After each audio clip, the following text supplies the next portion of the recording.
Les relations entre les États-Unis et Cuba sont très complexes.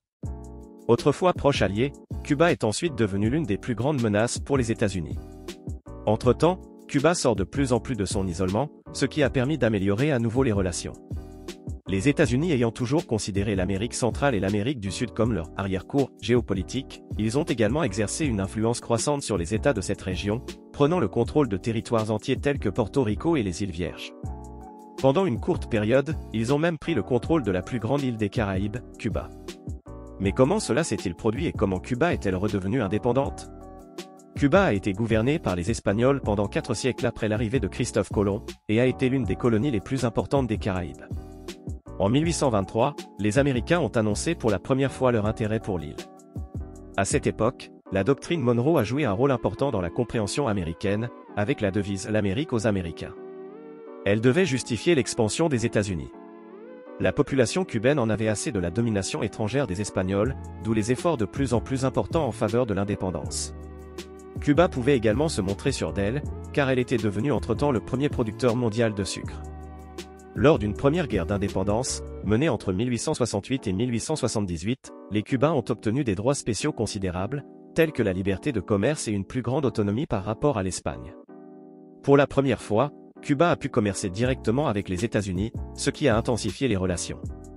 En raison notamment du déclin de l'importance de l'Espagne, l'économie cubaine est de plus en plus soumise à l'influence des États-Unis. Les plantations de sucre appartenant à des Espagnols et à des Cubains sont tombées entre les mains d'hommes d'affaires américains, les capitaux américains ont inondé le pays et les producteurs de sucre sont finalement devenus complètement dépendants des États-Unis. En 1894, près de 90% des exportations cubaines étaient destinées aux États-Unis et 38% des importations cubaines provenaient également des États-Unis.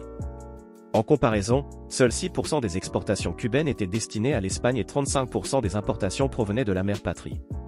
Avec l'affaiblissement de la souveraineté espagnole, Cuba a cherché à obtenir une indépendance totale, raison pour laquelle la deuxième guerre d'indépendance a éclaté en 1895. Lorsque, dans la tourmente de la guerre, l'USS Maine explose de manière inexpliquée dans le port de la Havane en février 1898, tuant 250 marins américains, les États-Unis voient le moment opportun pour entrer en guerre. Sous le slogan de propagande « Souvenez-vous du Maine, au diable l'Espagne », Cuba devait être militairement libéré. Cuba devait être libéré militairement de l'Espagne et les intérêts commerciaux des États-Unis devaient être protégés.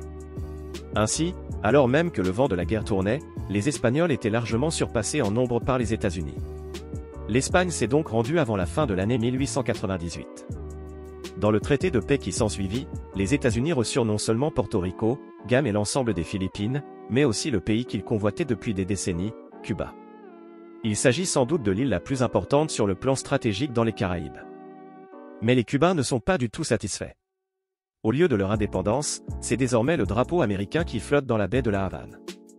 Les Américains, dont les intérêts sont avant tout économiques, acceptent donc, après plusieurs années de négociations, de retirer leurs troupes, mais à condition que les États-Unis disposent d'un droit permanent d'intervention militaire pour protéger leurs intérêts stratégiques et commerciaux.